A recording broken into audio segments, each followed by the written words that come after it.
Hey guys, I'm in front of a Nissan booth in Japan here, and guess what we have? We have Nissan Hyperforce concept car. Now come and take a look at this crazy design, very angular, sharp edges. It doesn't look like anything that can be produced in terms of production format, but this could be foreshadowing the future of Nissan GT-R. Now the Nissan GT-R has a very special place in my heart because one of my best friends here in Japan, Takumi Kurosawa, is a former production leader for Nissan GT-R engine, and obviously he has been intimately involved with the GT-R of the past. He's retired now, but it's really exciting to talk about this one because I talk about the GT-R so much with Takumi-san. And here we are in Japan. The GT-R may look like this in the future. As you know, Japan Mobility Show is all about the future of cars and technology and the world. So they're showcasing a lot of cars really far into the future. So this is something that might not come out for who knows, right? Maybe even 10 years.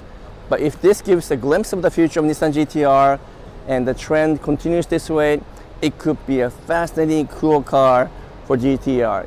Again, sharp edges all the way through. The rear end is very reminiscent of the current GT-R.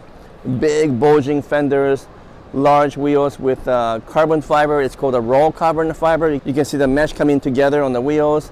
Look how low it is to the ground, and the whole car has a real cool vibe to it.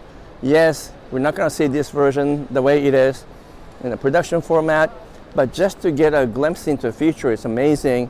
Nissan is showcasing a couple of other cars right here. There's one more over here. We'll go and take a look at that.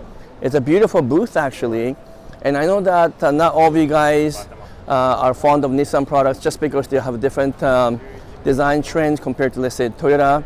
But you know what? In terms of pure engineering design philosophy, Nissan does some really cool thing, and particularly in terms of design, because they have a European influence from partnership with Renault, they have a really cool, interesting design. So this one is another concept car.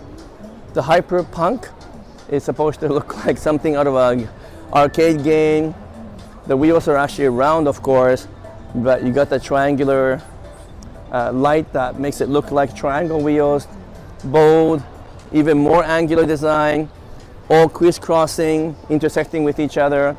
And that seems to be the trend of many cars that we see as a concept car. All the lines are intersecting each other. They line up in a different way, almost like a prism, if you know what I mean.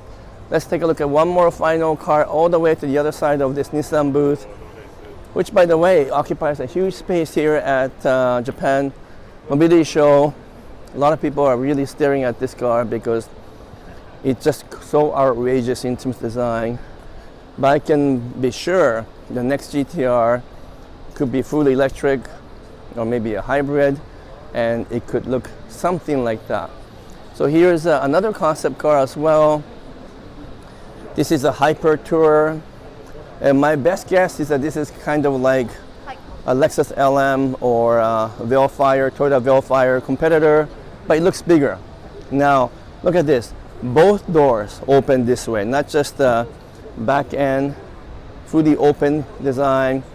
And as you can tell, there's really no driver's seat, which means this is a full autonomous vehicle that requires no driving. You hop in there, and it's gonna escort you to wherever you want to go as a fully autonomous electric car. I'm hearing some announcements, so here's probably a good place to end it. Some interesting stuff from Nissan. Let me know in the comments below if you like it.